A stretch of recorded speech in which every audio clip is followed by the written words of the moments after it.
What's up guys? Ito na yung part 24 ng Java tutorial natin. Dito sa video na to, ituturo ko sa inyo yung final. Ang final is a reserved keyword to indicate that something is final and cannot be changed. Ginagamit to kapag meron kang, for example, may isa kang value na ayaw mo nang mapalitan. May mga senaryo kasi na ayaw nating mapalitan yung value kasi baka just in case sa sobrang haba ng code, bigla siyang magalaw. Ayaw nating mangyari yon. So, for example, ano ba yung mga ayaw nating magalaw yung value? Yung pi. Kasi lagi namang 3.14 ang pi hindi naman nagbabago yan Ano ba yung gravity sa Earth? Lagi namang 9.81 yon, meters per second square. Ayaw nating napapalitan din yon. So, yun yung mga instances na gusto natin is meron tayong constant lang na value. Ayaw nating mapalitan. O tara, gawa na tayo ng example. Sa example na to, ilalagay ko ay gravity sa Earth, 9.81. So, double o kaya float, gravity equals 9.81. Ngayon, ito, pwede natin siyang mapalitan. Sabihin natin 20. Kapag pinrint ko, print natin yung gravity, run ko, napapalitan siya. Since ayaw nating mapalitan yung 9.81, alam naman natin ang gravity sa Earth ay laging 9.81, lalagyan natin siya ng final. Ayan, makikita nyo, meron na siyang red na squiggly lines dyan.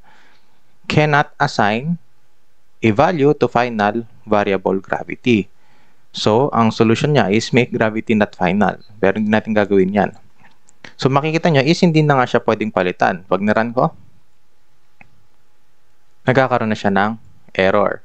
So, ito yung parang safety natin, na word pag ayaw nating palitan yung isang bagay. Last example. Sa example na to, ang gagamitin ko ay speed of light. Ang speed of light ay 300,000 kilometers per second sa vacuum. So, pwede ko siya lagyan ng underscore. Yung underscore na yan is comma din yan. Sa math, comma, pero dito sa Java, underscore. Tapos, i-reassign ko yung speed of light natin. Gagawin kong 100,000. Ipiprint ko.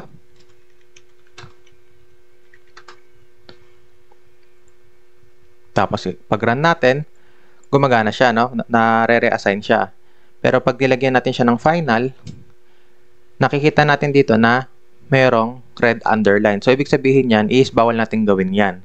Yung pag-reassign natin. So, pag niran ko, cannot assign a value to final variable speed of light. So, nakikita natin is hindi siya pwedeng mapalitan kapag meron tayong final na keyword. Yung final, marami pang nagagawa yan. Hindi lang yung para maging immutable yung variable natin.